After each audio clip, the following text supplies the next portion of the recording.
Hey guys, welcome, loves, blessings. All right, so I'm going to react to this video. Now, someone sent this to me. I asked a group of people I know to send me materials that perhaps they want to hear reactions on. So there's a show at the table. It's a podcast. I have not watched a complete episode of it as of yet, but it's like 8 people of color, men and women, having water cooler type discussions about relationship, love, and money, which I love. Now, guys know I own a divorce law firm. I'm an attorney licensed in 2 states. I hear stories all day, every day about what's going on in you all's homes and marriages. I have seen a lot of things. I've seen patterns in behaviors. I see what works and what doesn't work. And I honestly have a passion for helping people avoid needing my services, needing a divorce lawyer, needing a relationship coach, needing anyone of that nature. And I think some of these conversations are very useful in our community. Sort of just like for us to understand, okay, how should I be acting? What am I going to tolerate? What's healthy? What's not healthy? It's so interesting. I don't think we don't get taught in school about life and love. So if we get like negative behaviors modeled to us from our parents and we don't heal from our traumas, how would we know better? So I actually really love some of these conversations that are happening, even though some people seem a little angry and a little salty about. There's some really good conversations going on that we all can glean some information. Now, I have not watched the video. I kind of scanned till when this gentleman, he's about to, I heard him say the part of the video that I think I want to review. So I was like, let me stop there and let me start now.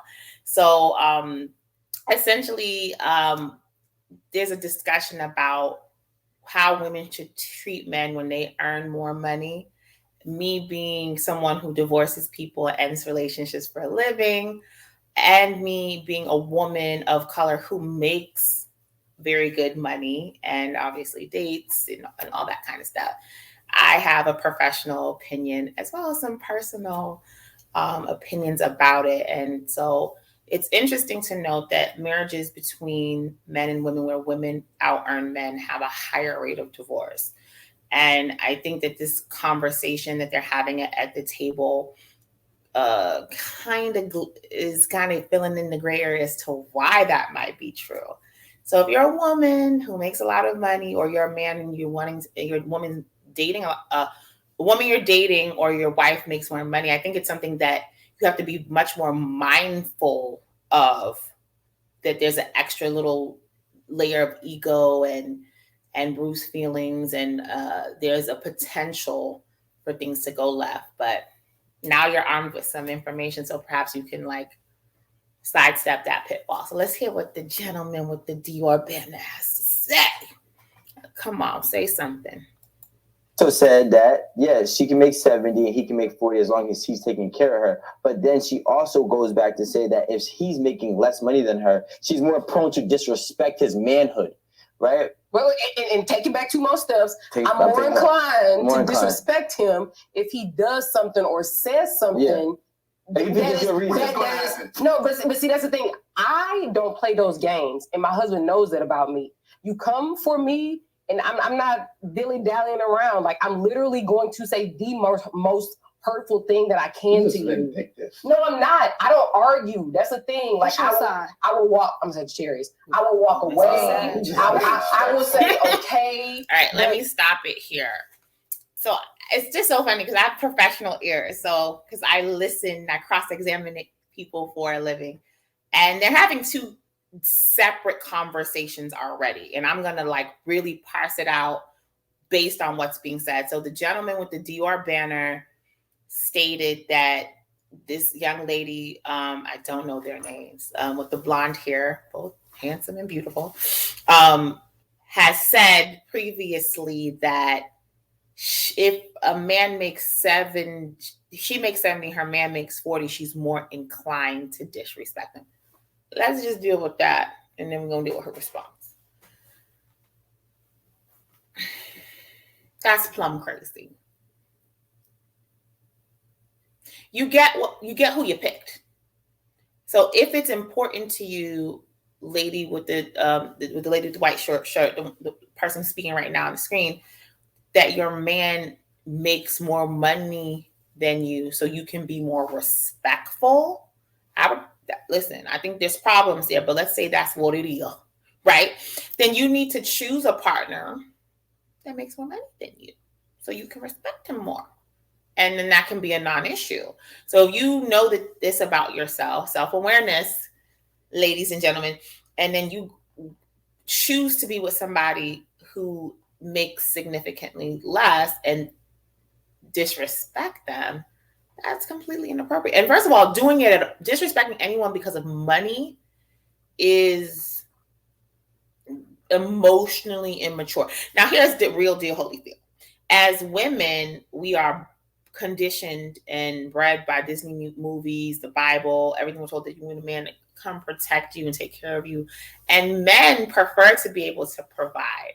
So I do think naturally those relationships work, right? Work better, when a man's either it's not much of a difference in salary, or the man makes more money. Well, I will say, as a divorce lawyer who owns a divorce firm and who speaks to hundreds of people a year through consultation, and I represent hundreds of people a year, and I might speak to maybe close to thousands of people a year regarding their divorce in the consultation process, that men who are not wealthy, let's say that, and they are struggling and their wife makes less money, they resent the wife too.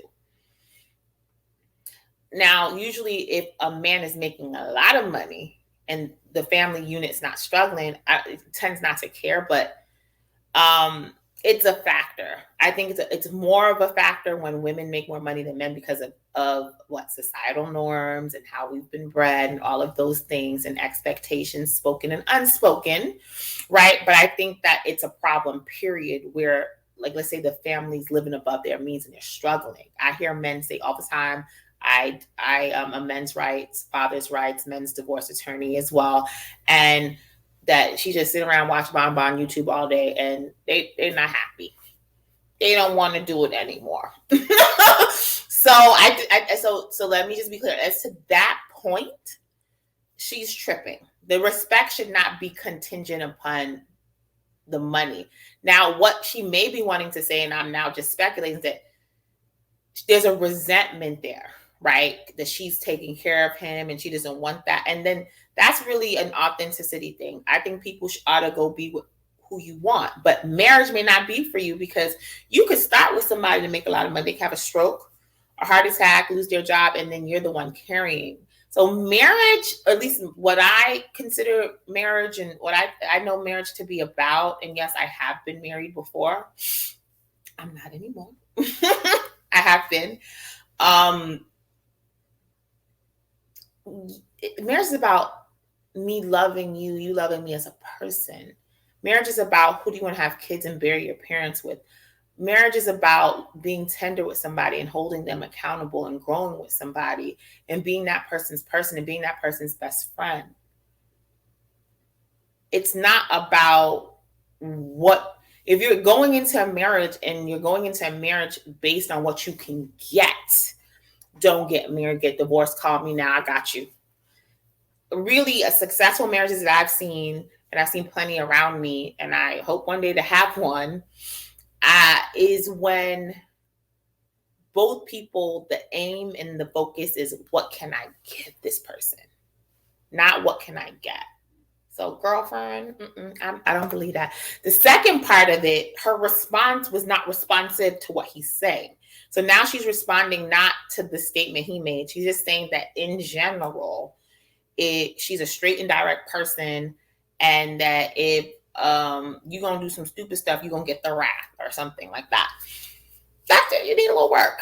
I mean, listen, that's a personality trait. I tend, not in an extreme way, but I tend to be the kind of person, like, if someone comes for me and they're disrespectful to me, not a husband, not a partner, I'm not gonna be disrespectful. I'm like, whoa, when we start doing that, like the disrespectful part of a relationship shouldn't be there because it's going to kill a relationship. Do we have human moments? Yes, but it shouldn't be really like that attitude. Like if you come for me, if you come for me, I'm not coming for you. Yeah, no, that ain't it. If you literally take it there and you disrespect me, you do something disrespectful, you're asking for that wrath. You're asking for that heat. So you shouldn't feel a certain way when I disrespect you. You already know what's in my mind. You know me. I got you. So I think she's saying like if somebody takes it there first. Yeah, exactly. She's gonna go full force. I understand that. And that's gonna happen. She's making like, especially if the woman is making more money and hypothetically speaking, like paying for more things within the household. Naturally, like the man's masculinity is going to be threatened. So when he kind of like talks sideways to the woman who's basically the one paying the bills because she's making more, like of course she's gonna put up like argument. But what if she's not? I mean, listen. There are people where money is not an issue in the marriage. It doesn't matter who makes what, because they look at it as this is our money. And they have one bank account and all the bills come out from that bank account. And then they both get like a little allowance, play money. And I personally think that's probably how marriage should be. It depends on so many things. If you meet somebody and you're a millionaire and they don't have anything, I may say you should get a prenup, which I think everyone should get, but let me stay on point. Again, the respect should not be tied to the person. Someone as a human being deserves respect. And when you're an emotionally evolved person, there is such thing as being upset without being disrespectful. There's such thing as someone disrespecting you and you asserting radical boundaries and letting them know that you're not going to be disrespected and what your boundaries are without popping off. I just have a problem with this whole all this kind of smells like pop off culture ish. Like, okay, so someone comes home late, blah, blah, and all that. That is unhealthy. That's unhealthy. Or if you're just going to say something foul and you're not going to have that mannerism, or if there's going to be like tit for tat, that's toxicity. And I know we all have our little petty stuff, but if you really know this about yourself, get some therapy. Yeah. Because the point of the relationship, I think Dr. Phil said, would you rather be right or happy? I'd rather be happy. I don't need to be right. So it's this tying it to, and I understand as a woman, it feels good when I'm with a gentleman or I'm in a relationship and it doesn't have to be out earning, but if he does very well and I feel as if something happens to me or if I needed it, my partner can hold me down. It's very nice. And I think it's also very nice if a man needs you and his need for you, the companionship part of it has nothing to do with the money part of it. And again, I'm going to go back to my original point. Women, ladies, listen up. If you know this about yourself and there's nothing wrong with it, then you need to date exclusively men who are on that level. And then you have to make sure you are on the level of what those type of men may want. And I'm not getting into that whole conversation because I just think that it's silly, it's immature. We're all grown, and we understand that men are visual, and that just means taking care of yourself, whatever, dressing, whatever that means to you, right? I'm not going to get into the drama of it, but this idea of knowing this about yourself and picking somebody who isn't that, and then disrespecting them because they aren't making more money than you. And obviously I'm assuming that that's how it started out. Stuff happens. The pandemic, people lose their jobs. So if your relationship is men want to be respected more than love. So if you don't respect your dude as much as you would because of money, you're not with the right man or woman. Oh. not paying. So like, y'all got this one thing. Like, there's a difference between a woman making more and a woman paying bills. Right? Because I can pay the bills for everything, and she makes more money than me. I was about to say, like, so if I make $80,000-$90,000 a year, and that roof that you live under is under my name, and everything that goes on is under my name, and I'm the one paying it, but you make 110. You still can't say much to me. Well, yeah, but there still has to be some form of mutual investment. Here's my question for you guys. The thing about it is, and he makes a great point because... Right. Well, see, here's this thing about arguing ineffectively. The women here, both beautiful ladies, have made the standard that they inserted the rule in the argument that in order for you will be disrespected more if you make less. So he's responding to that as, but if I'm paying all the bills, let's say you making 200, but I'm making 80, but I'm paying all the bills, you can't tell me nothing. So that's the pettiness of even thinking that way. Everybody needs to up level their frequency. I would be lying to say nice things, nice dinners, it isn't nice, but that does not make a relationship. A relationship, I have a test that I do when I'm dating. It's called the snowstorm test because it's actually happened to me back in my 20s in New York when there was a blackout and I was with a boyfriend at the time and we had the time about. There was no light, there was no heat, there was nothing. And it was just he and I in my little tiny 6th floor walk up in Brooklyn on Flatbush.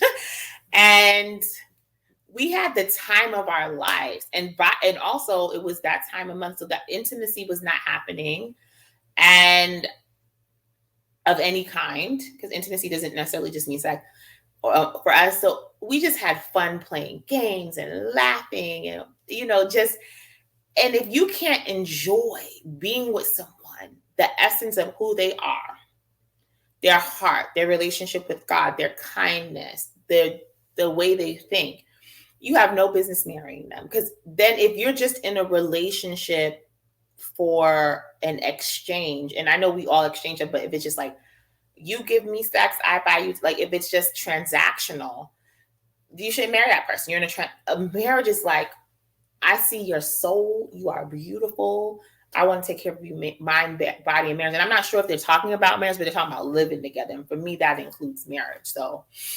they made the argument first, the women, that the respect is tied to the money. And now he's responding, then like, I don't need your money because I got my $89,000, hypothetically speaking, right? I got my $80,000 to $90,000 and I can handle your bills. And now I think I'll see where it's going. Let's see. Because if I make 60 and you make 80, and we live in an apartment that's just say $1,800, say $2,000 a month, right? So if you're not paying the rent, I'm the person that's paying the rent. You might be paying a light bill, but and at the end of the day, if I'm paying the rent, you saved what? That's $24,000 a year. So how you going to disrespect me? You won't even be saving goddamn $24,000 a year. You're right. And Amanda, this gentleman is right. There should be no disrespect based on money. And I think that's what the men aren't saying, and they're coming up with like these hypotheticals that are not quite saying that. But what's my thoughts on that? If a man makes taking care of bills, that's great if that's what you want. I mean, finances is one of the top reasons people get divorced for a reason. So these conversations are real. There is disrespect when one person is usually not working, or there's a huge disparity in money, but 50 to 60,000 versus 89. I don't think that's a huge. But when one person's playing video games on the couch and the other person making $150,000, there's problems. Or the other way around, the man is a CEO and the wife is like at home. The kids are at school all day, and she's like, he doesn't value as much what she does at home, even though she may do a lot. Some women may do a lot. Some women may do nothing. Might sleep and watch TV all day. It's relative, but what I say to these people, you get what you pick. If you're going to make choices based on, oh, you're cute, but you're not making choices based on, hey, do you like to cook, clean, make sandwiches, and give oral? If you're not making decisions based on what truly is important to you, then that is the real issue. Because only you know what's truly important to you.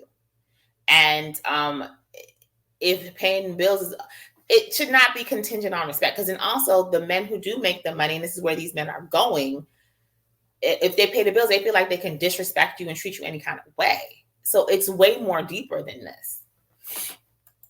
Amanda alluded to that. She's saying if you make less, okay, cool. But if you make less and you still can't take care of the basic necessities in this relationship or in our house, that's the problem. If you make less and you fail to monetize a skill that you have that financially benefits our household, that's a problem. Okay, cool. You make 60, but you're also an electrician. That brings in 40,000 extra in our house a year. That means all the lights, the ceiling fans, all the shit electrically based or whatever, you take care of it. So that's monetizing what your skill is. So it adds to our household. That's called providing. And I want to make sure that y'all understand that men provide in more than just a financial way. And that's my.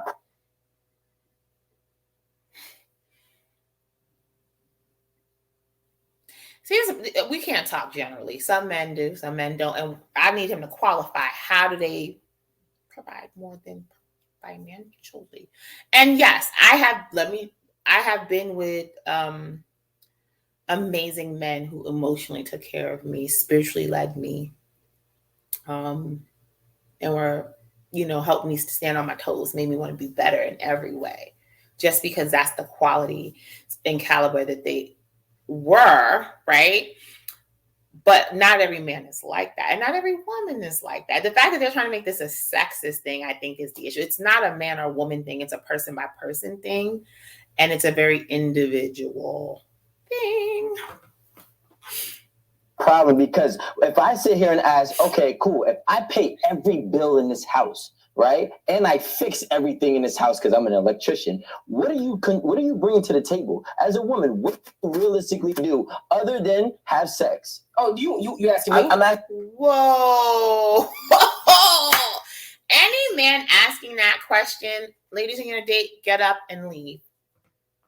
I wouldn't dignify this with an answer. Now, if you don't know if categorically this gentleman does not see a value to women, then don't date women. Ooh, you have to see a value. And, there's some people who want to be single. They don't want to be in a relationship. They don't want to have a person. They just want to have sex. And perhaps he's one of those people, but that is such a disrespectful. There is value in human connection. There's a value in having deep relationship, love, and connection with the right person. It's always going to be a hot mess.net with the wrong person. But that's on you, because that's the frequency you vibrated on, and that's what you attracted into your life. Right? So it sounds to me like he has never been with a woman of a good caliber woman. If you're just choosing people based on cuteness or whatever, I don't know. And then perhaps they're not doing much in your home. But that is such a loaded and disrespectful question that I wouldn't even answer. I would just leave. I'd leave. Well, I guess I wouldn't even, if I were her on this panel, I wouldn't even dignify that with an answer. What you mean? The fact that you even get to look at me, and it's not about looks. It's like, it's just like anything in life. Have you ever had a friendship that changed your life, a relationship with a professor or a mentor that changed your life? When you are around a quality person, they leave you in a better state across the board, emotionally, mentally, help you treat, they take care of you in ways that you didn't even know you needed taken care of. And, it's emotionally being there, it's spiritually being there, it's grieving with, it is taking the load off of, it's anticipating needs and providing. It's that soft place. Sex is such a small part of a relationship. When it's a big thing when you're not having sex, like it's a divorceable thing, but sex is not the end all and be all of a marriage. So if you think women are just reduced to a vagina, it sounds to me you might just be choosing women based on their vagina or how they look. Okay, so are you asking her that as a woman that makes more? I'm just asking. What are you bringing? Actually, and every lady here, I want to know, what are you bringing to the table for the man that takes care of you? Here we go. And take notes. So what I do is I don't need somebody to take care of me. I'll let them. It's nice. But I can take care of myself. Now, we're just talking about paying bills because that's called being an adult. And I'm taking care of myself now. I'm paying, and I have assets and financials and things like that now. And this is the funny thing. This is the double standard because I think I'm seeing some of these videos that are being sent to me, and there seems to be an argument out there that like, oh, man, we don't care about women and what you make, blah blah blah. If that's true, then it shouldn't matter that you're paying all the bills because that's not what you don't even, if that's true, then you're not choosing women for what they can do for you financially. And if the argument is, or if the reality is you're choosing women based on the fact that they look good and have a big booty, then maybe that's why they only have vagina. But there's lots of women that it's beyond cooking and cleaning, being feminine, being a soft spot, being a confidant, being someone to hold space. It's such a beautiful thing when you find the right person. And it has nothing to do, because if you can hire someone to do it, like electrician can be hired. I don't need a husband. I got 2 electricians that I use frequently. I got people I use to mount things and all that. I mean, it's nice to have a man to do it. Oh, it's nice. And it's nice when a man puts a tire, but I can go to a mechanic. So I think the argument is a low vibration argument because it's true for everybody. I guess we can go, well, we can pay for sex. What do we need anything from anyone if we can go get it on a transactional basis? So what you're not going to get in a transaction is the love and the commitment and the bearing of children and the legacy and the pouring into a household. That's what you're not going to get when you meet the right person. That house that you pay for, that you pay that mortgage for, I make it at home. I cook the meals. I'm washing clothes. That's $100 a week. Don't play with me. I can get it made. No. You see that? That's where you're going wrong. It costs more than $100 a week to have somebody cook for you, to have somebody clean up. This is the wrong argument. I have a maid too, and you can get it for a couple $100s a week, depending on the square footage and all that. But it doesn't matter because women bring much more than cooking and cleaning, and men bring more than installing electrical outlets and things like that to the table. It's nice. It's nice when you can have those things, especially if they're important to you. And, honestly speaking, I was just thinking, it could be that her love language is acts of service. And that's why that feels like love to her. So it's such a unique thing. And it could be that his love language is physical touch. So he doesn't care about the acts of service. So sometimes like we're having these general conversations, a lot of nuances are being missed because we're all unique in our needs and desires and our priorities. So that can also be a reality here. Up after you, because a lot of times you men become our children. All right, we dress y'all, we pick out y'all clothes, we cook for y'all, we wash y'all's clothes, we clean up behind y'all when y'all leave your little piss Aaron, on the floor. You're a good woman, and that's what you do. But let's be clear, it's a lot of. We're talking about me. I own a barbershop. We're talking about me. I got you, but you saying we. Speak for yourself, because I work in a barbershop, right? I own my own shop. The men complain that it started off that way. But then they start slacking. They don't do what they don't keep up with that same type of energy, but they expect the man to keep that same energy of continue on providing in that aspect. So I'm hearing the complaints. So I'm gonna have to agree with this brother.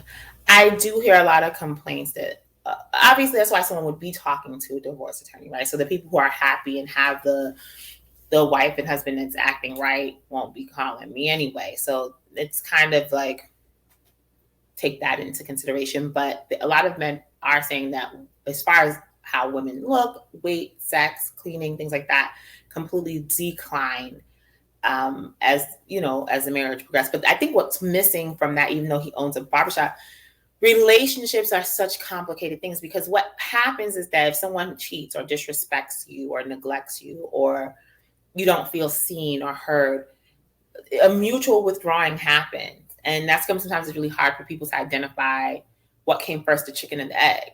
Did you start being a douche to me, or did I start being a douche to you? Like, that's pretty much the discussion that's going on here. And I don't know.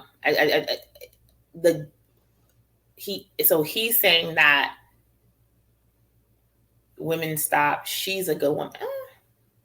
It goes back to what I've said.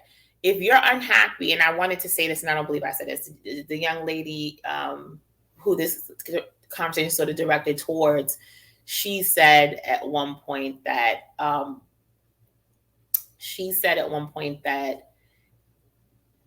she's going to disrespect the man if he doesn't make the money, and then she pretty much said that that's something that he would pretty much deserve because that's who she is.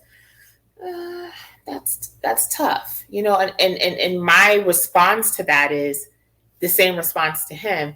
If you are in a relationship and you are fundamentally unhappy with things that are high up on your list of needs and strong wants, then you are in the wrong relationship, and you need to look in the mirror why you chose to be in the wrong relationship. And some of us keep choosing the wrong person and then saying something's wrong with women or something's wrong with men. You need to change who you're picking. You're the issue. So if you keep on, I cook, I clean, I do very well for myself and have a business. I cook very well, scratch. Parents of Guyanese, I can make Caribbean food, oxtails, all the things. And I know many women like that. Now, if you're in a toxic relationship, again, meaning where you're unhappy about different things, people start to love each other in protest or just, as a form of withdrawal from that person. So this is so complicated. And then when you only hear one side of the story at the barbershop, and then it's very dangerous to then create the narrative that there's a lot of women who are like this. So you could speak for yourself, but a lot of women say, I don't want to cook. But I keep saying that. But they don't want to cook. I keep saying that. We're talking about Aaron Campbell. Okay. Aaron Campbell. But why they care about the cooking? They don't have a maid and a cook and a chef. I'm tired, guys. I'm about to listen to one more minute of this and be done. If this is a cyclical, illogical argument. You can't go from I can afford a maid, women don't have any worth, to now can you cook? I don't cook, but you can't afford a private chef? So who cares?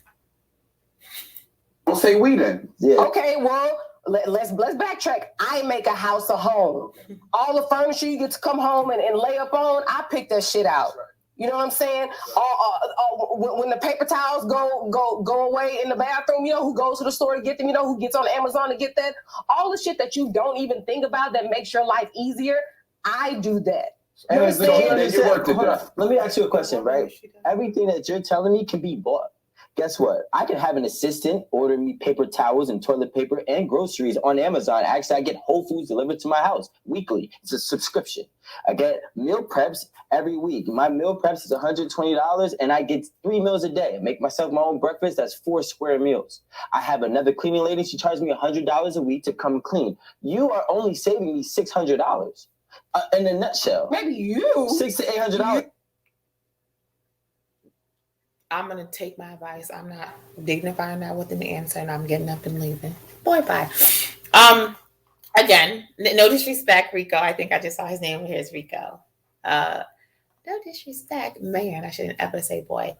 I disagree. Obviously, I think he probably is just arguing, being devil's advocate a little bit here, because I'm hoping he does see a value of having a woman. And certainly when he comes across the right one, he'll change his tune if he hasn't already. So this is like a reaction video. This was sent to me by somebody in my private Facebook group to review. And if you guys made it to the end and you enjoyed this, please like, share, and subscribe. And let me know if you want me to watch more videos or review the whole video. I'll be more than happy to do it. I just don't want to do it in case you guys are not that into it. All right, guys. You guys have a fabulous day. Till next time.